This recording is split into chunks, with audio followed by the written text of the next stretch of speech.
Okay, so I'm Jonathan Milne. I'm the General Manager in Europe for Celtra.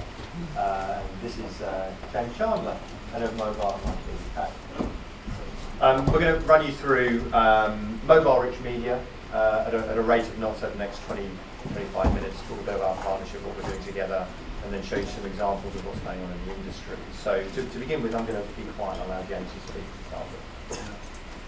Hello.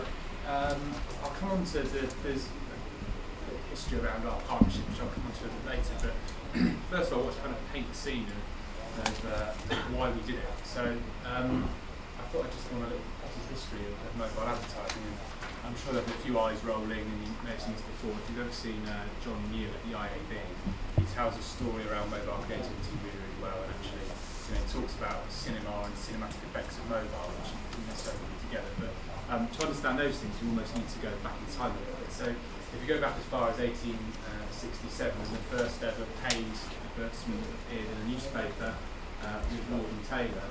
And then you move through to the kind of the desktop age, and the very first ads that were on desktop, even though this was a digital screen that could kind of be clicked on interactively, were just this. They were print ads, they were brochure ads that kind of appeared on the screen. There was no interactivity, or you couldn't engage with them in any way. They wouldn't lead you anywhere. They were as good as 6 sheet that you might see on a slightly smaller screen. Gradually, though, these things became interactive. They became clickable, and they took you to different destinations. In 1994, well rehearsed, AT&T were the first advertiser to kind of create this banner type format. So the idea that this strip fitted perfectly in with the editorial and the content of the page, and that it was something that was clickable and that you could click on and you could go somewhere else that linked to what you were seeing within the banner. The IAB came along very righteously in 2004 and started to standardise these formats and said there's huge discrepancies in publisher X who wants this size and publisher Y which wants something slightly different. And as a result, I think brands, agencies, our clients were having to put a huge strain on creative and production houses to produce lots of different sizes for different needs. So standardisation really helped. WAP arrived on our doorstep in 2004 as well, and there's lots of young faces in the room. I shan't pretend to be one of them anymore, but WAP, of course, was the precursor to the mobile internet as we know it now, with fairly limited functionality in terms of what we can do now. But of course, we kind of made those same mistakes again. So just as we picked up print ads and we put them statically onto screens, we did exactly the same all over again with the banner.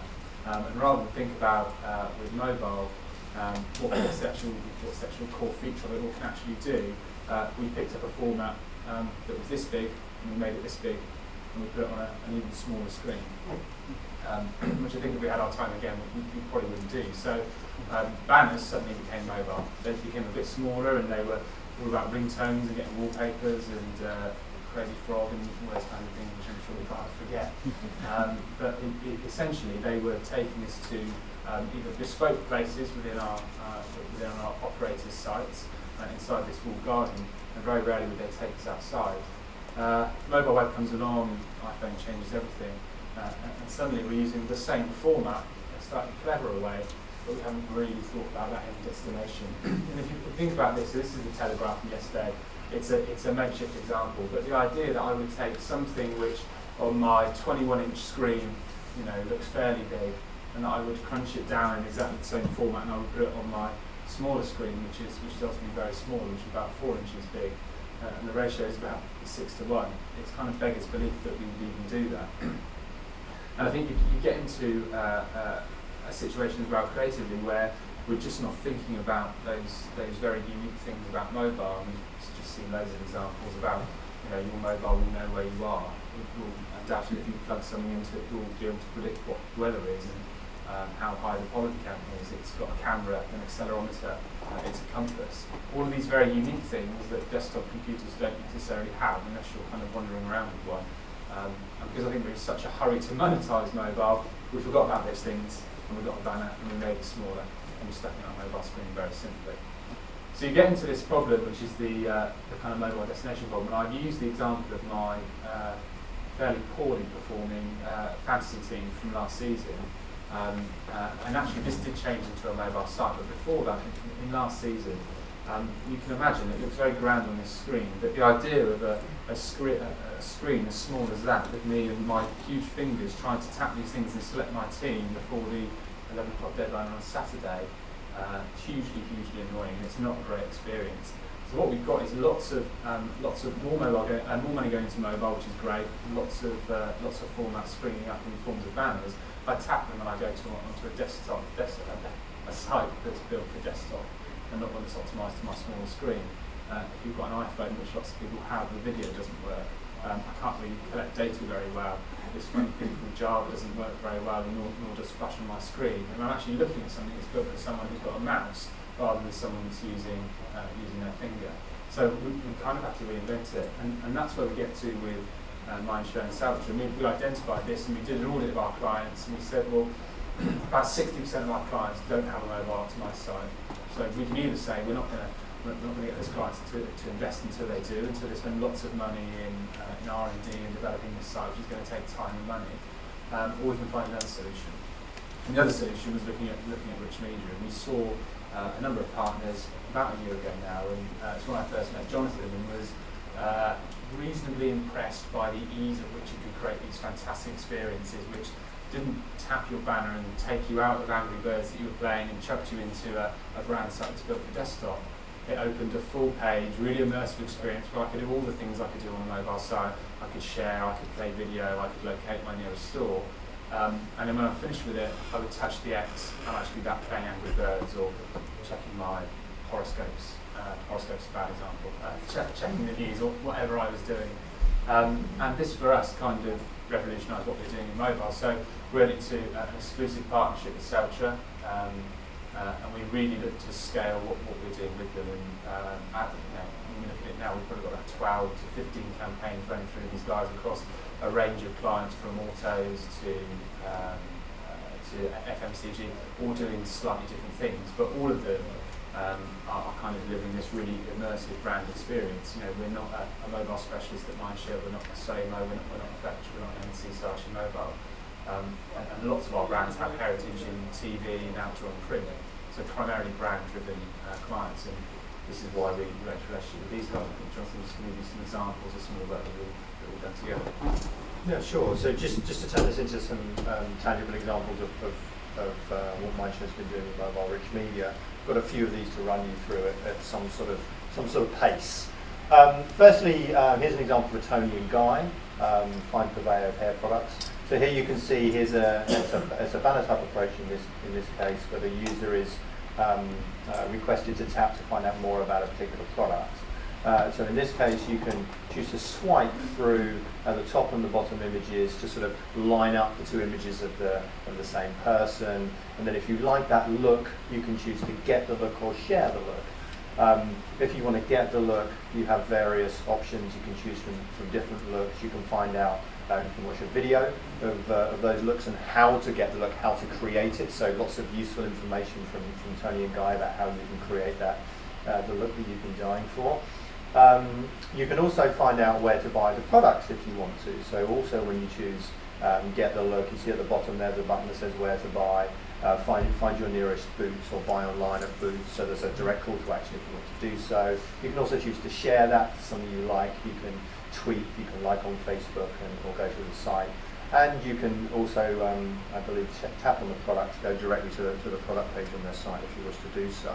You would build that totally differently within a desktop experience. The fact that you wouldn't have this kind of gesture-based thing, and you wouldn't necessarily have those sorts of features. Again, I think we're just thinking about what's the behaviour of this thing that's completely different to what we're doing with a mouse and a bigger screen. Absolutely.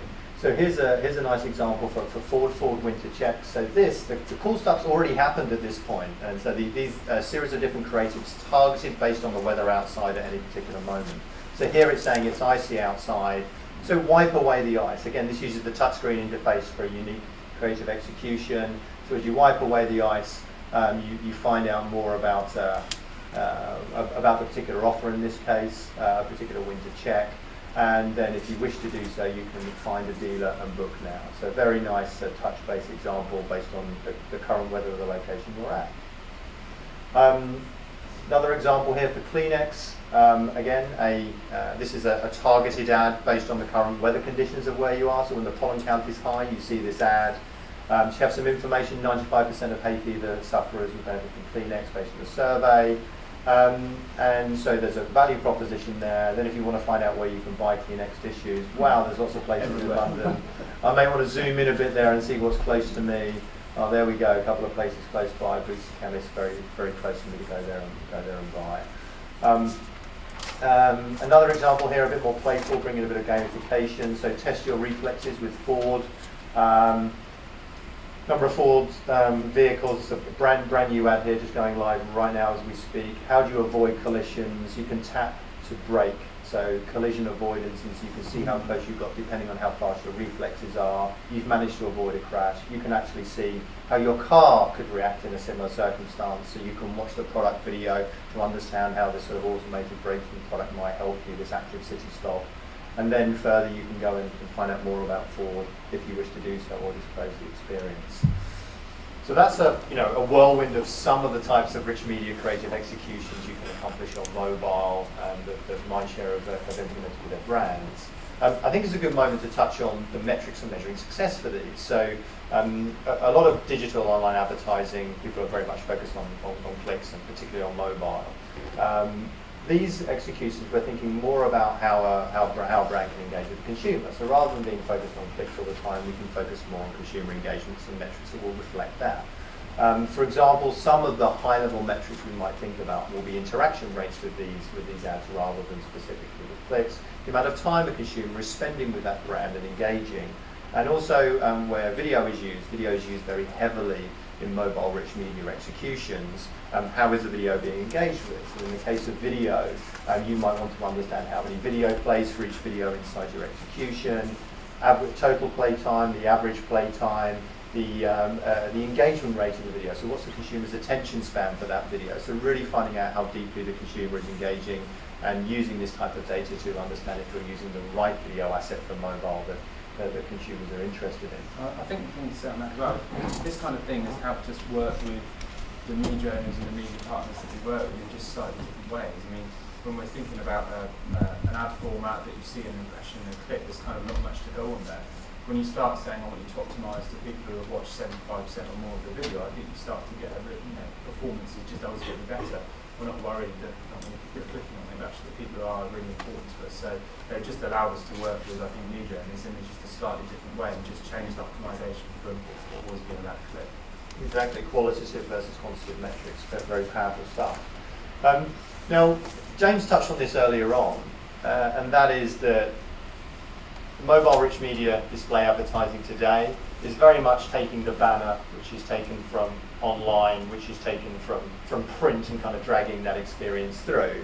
And we think there's a more interesting opportunity, or perhaps a better way to introduce these experiences to consumers on the smartphone. So we just wanted to share with you some of the things that are happening today. Firstly, just to recut some things I'm sure you've talked a lot about today. The smartphone is the most personal device, of course. The phone is the most personal device, and it's a touch interface. A consumer can actually touch a brand and engage with that brand. I think that's a very powerful thing that shouldn't be overlooked. And what the mobile device has the opportunity to do is to connect the upper and lower segments of the marketing funnel. So going to be able to connect between TV, that sort of broad interest medium, the PC perhaps for where many consumers are taking action, to influence at the time when they're considering their purchases with this sort of rich experiences. So if we think that the mobile can play a great role in that area, we can choose the approach we want to take. Today, a lot of this display advertising is intrusive, interruptive, it's alien, and potentially it hurts the content, and potentially it makes consumers banner blind. I'm sure many of you would say that you don't notice banners on desktop sites. Or we can take an approach where we say we want to become friendly and transparent as brands. We want our messages to fit organically into the content and to become a seamless part of the conversation. That should really be the goal for brands, for advertisers. So if we want to do that, how can we go about doing that? One of the approaches is to define formats specifically for publishers. So a couple of examples I'm going to show you. we have ad formats around. Rovio has Angry formats, ad formats they run within Angry Birds, which are specifically tailored to the content. Shazam allows you to, many of you might be familiar with Shazam as an audio discovery application, allows you to connect television advertising to rich experiences in context. I'll show you examples of those. So when we think about this, sorry, skip on. When we think about Shazam for TV, so this is a great product. You're watching a television advertisement, and there's a call to action on the screen saying, hey, Shazam the TV ad. You can activate your Shazam app. You can listen to the TV ad, so it's picking up unique audio signature, and then you can engage with the product there and then. So in really connecting that broad-based brand advertising to some kind of direct action and consideration and intent. It's a very interesting product, a rich media experience inside the Shazam app. The next example I'd like to share with you is around Rovio. So Angry Birds Star Wars, one of the many Angry Birds games, and here you can see the advertising introduced via a lightsaber. So it's something that's contextually relevant, that brings the ad experience into place, and then you can choose to engage with that. So here you have an M&M's ad, that's offering you some additional power inside the game. So here you can say, for a chance to win 10 free Mighty Falcons and make your game better, interact with the characters. So you can pull the appropriate characters onto the appropriate bags using the nice drag mechanism across the screen. You're provided with an unlock code which you can then implement inside Angry Birds. So very tightly integrated the advertiser together with the consumer experience, providing value and contextual relevance. The next example is a prototype or a demo ad format for Yahoo. As you see, you have here a series of Yahoo ad stories. In this case, you have a flip type format, so it fits nicely inside here. You can see a bit of information about the product. If you're further interested, you can choose to engage again to fill the screen with that ad experience and then close it down. So the advertising appears in context within the content, and here you can slide or flip to the side to see similar information and expand again. Again, it's contextually relevant, not just jammed into the ad experience. Last example, I think there were two more examples actually. We've talked a lot about putting ads into various media owner environments. So Facebook is of course a place where lots of consumers spend a lot of time. You have the opportunity with rich media posts for Facebook to put rich media experiences for brands directly into the Facebook browser. So here you can see the Facebook branded bar at the top. This is an advertisement for Paramount where you can pick your favourite movie by providing various pieces of information around weapons, drinks, vehicles of choice, and that will then find your the movie that's most interesting for you, which you can then subsequently share with your friends in Facebook. So nice, interactive, and a great fit for the Facebook environment.